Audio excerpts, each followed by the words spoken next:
এবিদি কি করছো? পনিরকে এরকম ছোট ছোট করে কেটে কড়াইতে তেল বসিয়ে তাতে সাদা তেল দিয়ে তেল গরম হয়ে গেলে এরকম পনিরগুলোকে একটা একটা করে ছেড়ে দিতে হবে। আহা, তেল শীতল লাগছে কি বাবা, বলছি বলছি একদম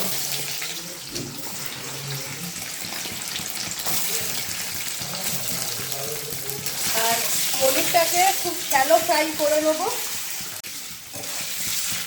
পনিরটাকে এপিট ওপিট খুব হালকা করে এইরকম একদম হালকা করে ভেজে তুলে নেব। তো রান্নাটা কি হচ্ছে? পনিরের তো অনেক রকম আইটেম হয়, কি হচ্ছে? হচ্ছে আজকে একটা রান্না হচ্ছে একই রকম ভাবে সবকটা পনিরকে ভেজে নেবো। এই পনিরগুলো মোটামুটি হালকা করে ভাজা হয়ে গেছে, এগুলোকে এবার তুলে নেবো। খুব বেশি ভাজার দরকার নেই, এই রেসিপিটাতে কাঁচা পনিরও ব্যবহার করা যায়, বাট আমার ভালো লাগে না, তাই আমি হালকা একটু ফ্রাই করে নিয়েছি। ও, তার মানে পনির ভাজা হচ্ছে না, মানে পনির ফ্রাই হচ্ছে না, অন্য কিছু হচ্ছে না। এবার যেটা করবো, এই পর্যায়ে গ্যাসের ফ্লেমটাকে বন্ধই করে দিলাম, কারণ একসাথে মশলার সাথে না মিলেমিশে একাকার হয়ে যাবে। তো আজকের পনিরের রেসিপিতে কোনো আদা রসুন পেঁয়াজ কিচ্ছু ব্যবহার হবে না। এবার তোমরা বলবে পনিরের তাহলে গ্রেভির বেসটা হবে কি দিয়ে?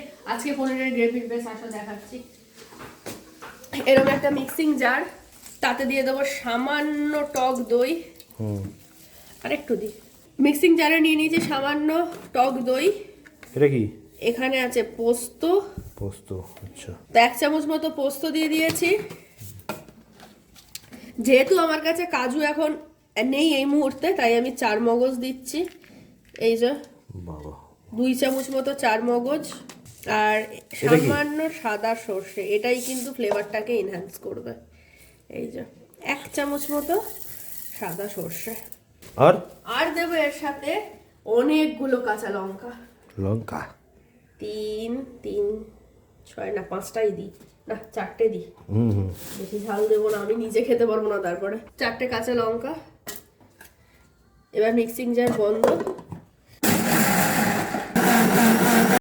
তো মশলার বেস মোটামুটি রেডি। এবার এর ভেতর যেটা দেব, কয়েক টুকরো ভাজা পনির, 3 টুকরো ভাজা পনির, এই দিয়ে আবার মিক্স করবে। একদম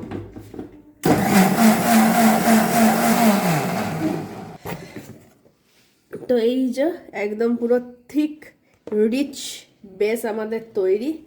ওই বলে না শুদ্ধ শাকাহারী ভোজন, আজকে শুদ্ধ শাকাহারী ভোজনই হবে। চলো আবার গ্যাস অন করে নিলাম। এই রান্নাতে তেলটা একটু বেশি লাগে। কড়াইতে তেল গরম হয়ে গেছে, এবার এই মিক্সটা এর ভেতরে ছেড়ে দেবো।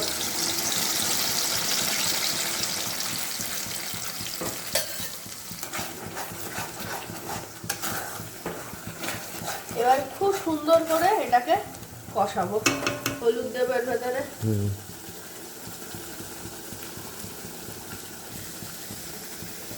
এটা কি? এই যে সামান্য ঝাল লঙ্কার গুঁড়ো দেবো। আচ্ছা, লঙ্কার ঝাল লঙ্কা তাই তো? দিয়ে এবার এটাকে ভালো মতো কষাবো। মানে এর আগে একটা ভিডিও করেছিলে নির্ঝঞ্ঝাট পোলাও, ঠিক আছে? তো এটাও কি নির্ঝঞ্ঝাট পনির বলা যেতে পারে? হ্যাঁ, এটাকে নির্ঝঞ্ঝাট পনির বলতে পারো, বাট এটা নির্ঝঞ্ঝাট ঠিক না, কারণ যেহেতু এটাতে মিক্সি ইউজ হচ্ছে। তো নির্ঝঞ্ঝাট সেটাকেই বলতে পারো যেটাতে কোনো বাটাবাটি কাটাকাটির ঝামেলা নেই। আচ্ছা, হলুদ আর লঙ্কাটাকে একটু কষিয়ে নিয়ে এই মিক্সি ধুয়ে একটু জল দিয়ে দিলাম। এবার পুরো জিনিসটাকে খুব ভালো মতো কষিয়ে নেব। আর যে কোনো শুদ্ধ শাকাহারী খাবারের মানে মজাটাই হচ্ছে কষানোর ওপর। মানে তুমি দইয়ের যে বেসটা ব্যবহার করবে সেটাকে তুমি কত ভালোভাবে কষাতে পারবে তার উপর ডিপেন্ড করে খাবারের টেস্ট। এবার দিয়ে দিলাম নুন, এই যে চিনি দিয়ে ধীরে সুস্থে এটাকে কষাবো, কোনো তাড়াহুড়ো নেই। তো মোটামুটি কড়াই থেকে তেল সেপারেট হচ্ছে, এটাকে আরো কিছুক্ষণ কষিয়ে নেব যাতে মানে দইয়ের একটা বেশ দরদরা টেক্সচার চলে আসে। তো দেখতে পাচ্ছ সুন্দরভাবে তেল সেপারেট হয়ে গেছে। এবার গ্যাসের ফ্লেমটাকে একটু কম করে সেটাকে একটু হালকা করে নাড়িয়ে দিয়ে ভেজে রাখা পনিরগুলোকে এর ভেতরে আমি চালান করে দেবো। হাতে কি ছিটছে গো। ব্যাস। তাহলে এটা কি রান্নাটা কি হলো, রেসিপিটা কি হলো, পনিরের কি আইটেম তৈরি হলো সেটা বলো। এটা পনিরের কি আইটেম তৈরি হলো, মানে এটা পনিরের একটা আইটেম তৈরি হলো, কি আইটেম তৈরি হলো কমেন্টে তোমরা জানাও। মানে এতটাই ভেজ যে এখানে কোনো রকম আদা রসুন পেঁয়াজ কিচ্ছু ব্যবহার হয়নি, বেসের জন্য দই আর সামান্য অল্প কিছু আরো আলাদা ইনগ্রিডিয়েন্ট। তো এটা তোমরাই বলো, আজকে আমার কোনো কিছু বাটাবাটি কাটাকাটি করতে ইচ্ছা করছিল না, তো এটা বানালাম। তো তোমরাই কমেন্টে জানিও যে এই রেসিপিটার কি নাম দেওয়া যায়। তো পনিরের সাথে মশলাটাকে খুব ভালো করে মিশিয়ে নেবো, আর অন্যদিকে যতখানি তোমরা গ্রেভি রাখতে চাও সেই পরিমাণ জল একটু গরম করে নেবে।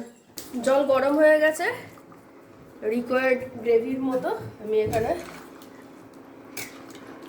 জল দিয়ে দেবো, কারণ পনির অনেকটা গ্রেভি টানবে।